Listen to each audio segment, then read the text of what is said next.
ठीक है, कुछ और इम्पोर्टेंट फंक्शंस के बारे में बात करते हैं ऑक्सीजन की। जैसे कि जो ऑक्सीजन होता है, ठीक है, रूट में उसका कोई प्रोडक्शन नहीं होता है, there is no oxygen production in root. Okay. फिर ऑक्सीजन का जो प्रोडक्शन होता है वो यूनिडायरेक्शनल फ्लो में होता है।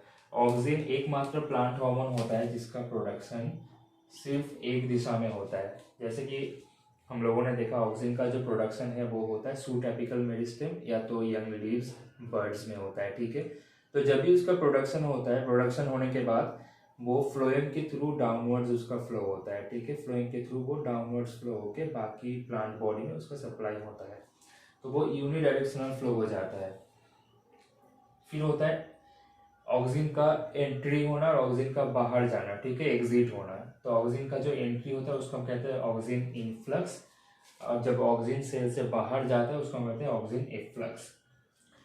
तो इनफ्लक्स मतलब सेल वॉल को क्रॉस करके सिम्प्लास्टिक पाथवे के थ्रू जब वो साइटोसोल के अंदर एंटर करता है।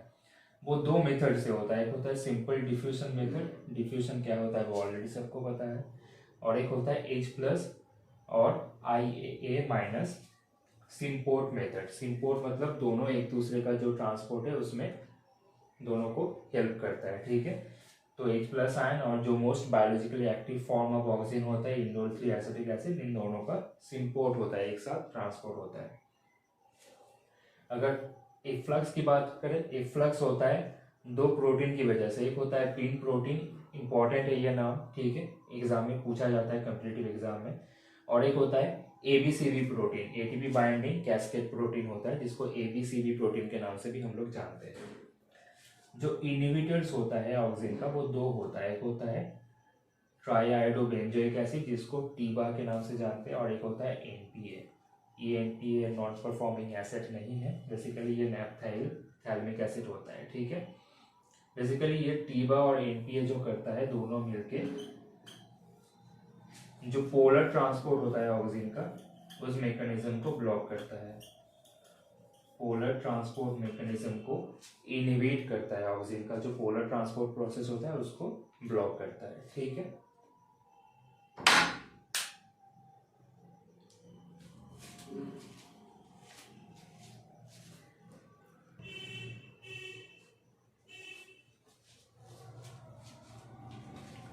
अब ऑक्सीजन की जो फिजियोलॉजिकल इफेक्ट्स है उसके बारे में बात करते हैं। ठीक है, मतलब जो ऑक्सीजन का फिजियोलॉजिकल इंपॉर्टेंस है। सबसे पहली बात सेल एलोंगेशन। सेल एलोंगेशन में कैसे हेल्प करता है ऑक्सीजन? ऑक्सीजन में ऑलरेडी हम लोग देख चुके हैं कि एक H+ और IA की सिम्पोर्ट होता है। ठीक है, तो ये जो H+ आयन होता है, ठीक है, H+ आयन जाके सेल वॉल में एक्यूमुलेट होता है, एक्यूमुलेट इन सेल वॉल। और जैसे ही सेल वॉल में एक्यूमुलेट होता है तो सेल वॉल का pH क्या होता है? एसिडिक हो जाता है। और एसिडिक होने के कारण एक प्रोटीन होता है जिसका नाम है एक्सपेंसिन प्रोटीन, और ये एक्सपेंसिन प्रोटीन हेल्प करता है सेल वॉल की स्ट्रेचेबिलिटी में, क्योंकि हम लोग को पता है जब सेल डिवीजन होता है उसका एक प्रोसेस होता है cell growth before cell division. तो ड्यूरिंग सेल ग्रोथ सेल का वॉल्यूम इंक्रीज होता है। सेल का वॉल्यूम इंक्रीज होने के लिए एनिमल सेल में तो सिर्फ प्लाज्मा मेम्ब्रेन होता है, तो एनिमल सेल में कोई दिक्कत नहीं होगा। बट प्लांट सेल में प्लाज्मा मेम्ब्रेन छोड़ के एक एक्स्ट्रा और मेम्ब्रेन होता है जिसको हम कहते हैं सेल वॉल। और सेल वॉल काफ़ी डिजिट होता है क्योंकि उसमें डेंसली पैक्ड सेलुलोज माइक्रोफाइब्रिल्स होता है, तो उसको ब्रेक करने के लिए एक्सपेंसिव प्रोटीन का प्रेजेंस होना बहुत जरूरी होता है। ठीक है, नेक्स्ट जाइलम एंड फ्लोएम का डिफरेंशिएशन। जाइलम एंड फ्लोएम का डिफरेंशिएशन में क्या होता है कि अगर ऑक्सीजन का मात्रा कम हो, ऑक्सीजन लो कंसेंट्रेशन में हो, तो जो फ्लोएम होता है उसका डिफरेंशिएशन होता है। अगर ऑक्सीजन ज्यादा मात्रा में हो तो जाइलम का डिफरेंशिएशन होता है। ठीक है, ऑक्सीजन का प्रोडक्शन अगर कम होता है तो फ्लोएम का डिफरेंशिएशन होता है, ऑक्सीजन का प्रोडक्शन ज़्यादा मात्रा में होता है तो जाइलम का डिफरेंशिएशन होता है। Clear? Next adventitious and lateral root formation. Basically जो मेन रूट होता है, जो मेन जड़ होता है प्लांट का, उसकी ग्रोथ एंड डेवलपमेंट में ऑक्सीजन का कोई अभी तक कोई रोल, कोई इन्वॉल्वमेंट देखने को नहीं मिला है, क्योंकि जो रूट एपिकल मेरिस्टेम होता है उसमें ऑक्सीजन का प्रोडक्शन नहीं होता है। तो सोचोगे कि फिर ऑक्सीजन कैसे करता है? ऑक्सीजन कुछ मैकेनिज्म होता है, ठीक है, जिसके चलते वो जो लैटरल रूट होता है, मतलब ये अगर मान लो अगर ये मेन रूट है, ठीक है, अगर ये मेन रूट है, ये ऊपर का स्टेम है, ठीक है, अगर ये मेन रूट है तो ये जो साइड से रूट बाहर निकलेगा, ये जो साइड से रूट का ग्रोथ होगा, इसको हम कहते हैं लैटरल रूट। लैटरल रूट का जो ग्रोथ होता है, एक्सपेंशन होता है, उसमें हेल्प रोल प्ले करता है। एडवेंटिटियस रूट क्या होता है? एडवेंटिटियस रूट का मतलब रूट का फॉर्मेशन होना from a non root part. मतलब अब देखो, प्लांट का जो पार्ट होता है, सॉइल के ऊपर स्टेम होता है, सॉइल के नीचे रूट होता है। नॉन रूट पार्ट कहाँ हो सकता है? जो सॉइल के ऊपर का पार्ट है वो नॉन रूट पार्ट होगा। तो जो स्टेम है, स्टेम या नोड, इंटर नोड, कहीं से भी उसका रूट फॉर्मेशन जो होता है उसको हम कहते हैं एडवेंटिटियस रूट फॉर्मेशन होना, ठीक है। तो इन दोनों प्रोसेस में ऑक्सीजन हेल्प करता है। पर जो मेन रूट होता है, जो मेजर जड़ होता है, ठीक है, उसकी डेवलपमेंट में कोई रोल नहीं होता है ऑक्सीजन का, ये बात ध्यान रखना, ठीक है। सिर्फ एडवेंटिटियस और लैटरल रूट फॉर्मेशन में हेल्प करता है। नेक्स्ट जो इंपॉर्टेंट पॉइंट है वो है एपिकल डोमिनेंस। एपिकल डोमिनेंस क्या होता है? एपिकल डोमिनेंस में जो प्लांट होता है, ठीक है, जो प्लांट होता है उसमें 3 टाइप का मेरिस्टेमेटिक टिश्यू देखने को मिलता है, राइट। उसका जो सूट की टिप पे होता है उसको हम कहते हैं suit apical meristem, suit apical meristematic tissue. और इसकी जो रूट होता है, रूट में भी मेरिस्टेमेटिक टिश्यू देखने को मिलता है, ठीक है, रूट एपिकल मेरिस्टेम, यहाँ पर रूट एपिकल मेरिस्टेम होता है। तो जो सूट एपिकल मेरिस्टेम होता है, ठीक है, सूट एपिकल मेरिस्टेम, इस पे बहुत ज़्यादा ऑक्सीजन का प्रोडक्शन होता है। मतलब ऑक्सीजन का जो मैक्सिमम प्रोडक्शन होता है वो सूट एपिकल मेरिस्टेमेटिक रीजन में होता है, जिसके चलते जो साइड बड, मतलब जिसको हम लैटरल बड कहते हैं, उसका डेवलपमेंट नहीं हो पाता है। मतलब ऑक्सीजन एकदम टिप पे, जहाँ पर उसका एपेक्स पार्ट होता है किसी भी स्टेम का, वहाँ पर सूट एपिकल मेरिस्टेम रीजन पे बहुत ज़्यादा ऑक्सीजन का प्रोडक्शन होता है, जिसके चलते जो लैटरल बर्ड्स होता है उसका डेवलपमेंट रुक जाता है।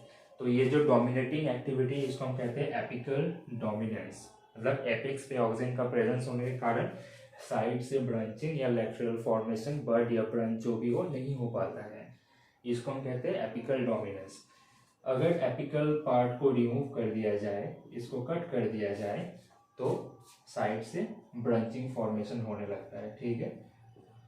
अगर एपिकल पार्ट को रिमूव कर दिया जाए तो साइड से ब्रांचिंग फॉर्मेशन होता है, बर्ड फॉर्मेशन, लैटरल बर्ड का फॉर्मेशन होने लगता है, होना स्टार्ट होता है, ठीक है। अब ये कमर्शियली इंपॉर्टेंट होता है, क्योंकि जैसे कि टी प्लांट होता है, टी प्लांट जो होता है वो नेचुरली 15 से 20 मीटर की हाइट पे होता है, मतलब उसका 50 से 60 फीट का हाइट होता है। तो अगर उस पर ऑक्सीजन का जो लेवल होता है उसको कंट्रोल नहीं किया जाएगा तो वो जो टिप ऑफ द रूट होता है, सॉरी स्टेम होता है, वो काफ़ी हाइट पे ग्रो करेगा। और चाय, मतलब टी प्लांट में इंपॉर्टेंट क्या होता है? चाय की पत्ती। और चाय की पत्ती जो होता है उसको मेंटेन करने के लिए एक लो हाइट मेंटेन करना होगा। तो नेचुरली जो चाय की प्लांट देखने को मिलता है वो 4 से 4.5 या 5 फीट की हाइट के अंदर होता है। उसको कैसे मेंटेन किया जाता है? उसका जो टिप होता है, ये जो पार्ट होता है, सूट एपेक्स होता है, उसको रिमूव कर दिया जाता है कि ऑक्सीजन का प्रोडक्शन बंद हो जाए। और साथ में साइटोकाइनिन का भी एप्लीकेशन किया जाता है। तो साइटोकाइनिन एक तरह से क्या करता है, ऑक्सीजन का जो फंक्शन होता है उसको इनहिबिट भी करता है, और अपना फंक्शन जो होता है लैटरल बर्ड फॉर्मेशन करना, उसमें हेल्प भी करता है। तो दोनों के चलते एक साथ टी प्लांट में, टी प्लांट का जो बर्ड फॉर्मेशन होता है, जो हेज ब्रांचिंग फॉर्मेशन होता है, उसमें हेल्प करता है। Next, tropic movement. Tropic movement में क्या होता है? कोई भी एक्सटर्नल स्टिमुली के इन्फ्लुएंस में जो प्लांट है उसका जो मूवमेंट होता है उसको हम कहते हैं ट्रॉपिक मूवमेंट। वो लाइट के डिपेंडेंट पे भी हो सकता है, ग्रेविटी पे डिपेंडेंट हो सकता है, पानी पे भी हो सकता है, या तो वो केमिकल सब्सटेंस के ऊपर भी हो सकता है, ठीक है। तो बेसिकली जो फोटोट्रॉपिक मूवमेंट होता है, ठीक है, और गैविट्रॉपिक, जिसको हम गैविट्रॉपिज्म भी कहते हैं, इन दोनों मूवमेंट को ऑक्सीन प्रोमोट करता है। इन दोनों मूवमेंट में ऑक्सीन पॉजिटिवली इम्पैक्ट करता है, इसको हेल्प करता है, ठीक है। Next, tissue culture. Tissue culture में ऑक्सीन का क्या रोल है? टिश्यू कल्चर जब भी होता है बेसिकली एक कैलस फॉर्मेशन से स्टार्ट होता है। कैलस मतलब क्लस्टर ऑफ सेल, जिसमें जो एक क्लस्टर ऑफ टिश्यू होता है जो धीरे धीरे आगे ग्रो होता है और डिफरेंट पार्ट में डिफरेंशिएट होता है। स्टेम पे डिफरेंशिएट होता है, कुछ पार्ट रूट पे डिफरेंशिएट होता है, ठीक है। तो एक कोई भी टिश्यू या कैलस जो होता है वो कैलस से आगे चल के प्लांट का अलग अलग पार्ट जो फॉर्मेशन होना, जिसको हम कहते हैं टिश्यू कल्चर का प्रोसेस, ठीक है, तो उस प्रोसेस में भी हेल्प करता है, ठीक है। इसको माइक्रो प्रोपगेशन के नाम से भी जाना जाता है, माइक्रो प्रोपगेशन, ठीक है। नेक्स्ट होता है fruit set and parthenocarpy. Oxygen जो होता है वो एम्ब्रायो, ठीक है, एम्ब्रायो जो होता है एंड एंडोस्पर्म जो होता है उसका जो ग्रोथ होता है उसको पॉजिटिवली इम्पैक्ट करता है, प्रोमोट करता है, ठीक है। तो एम्ब्रायो जितना फास्ट ग्रो करेगा और जितना ज़्यादा एंडोस्पर्म से फूड, मतलब एंडोस्पर्म के अंदर एक्चुअली होता क्या है, स्टार्च की अवेलेबिलिटी होता है, स्टार्च स्टोर रहता है, तो वो स्टार्च जितना जल्दी अवेलेबल होगा उतना जल्दी फ्रूट का ग्रोथ होगा, फ्रूट प्रॉपर्ली ग्रो होगा जितना मिलेगा उसको, ठीक है। तो फ्रूट की जो सेटिंग होता है, मतलब फ्रूट की जो डेवलपमेंट प्रोसेस होता है उसमें हेल्प करता है, और पार्थेनोकार्पी में हेल्प करता है। पार्थेनोकार्पी क्या होता है? सीडलेस फ्रूट प्रोडक्शन होना, ठीक है। जैसे कि प्लांट में जो फर्टिलाइजेशन का मेकनिज्म होता है वो पॉलिनेशन के साथ स्टार्ट होता है, ठीक है। पहले पॉलिनेशन होता है, स्टिग्मा के अंदर प्लांट पोलन आता है और वो धीरे धीरे आगे चल के ट्यूब न्यूक्लियाई के थ्रू, माइक्रोपाइल के थ्रू अंदर जाके जो एक सेल होता है उसको फर्टिलाइज करने के बाद तब जाके सीड का फॉर्मेशन डेवलपमेंट होना स्टार्ट होता है।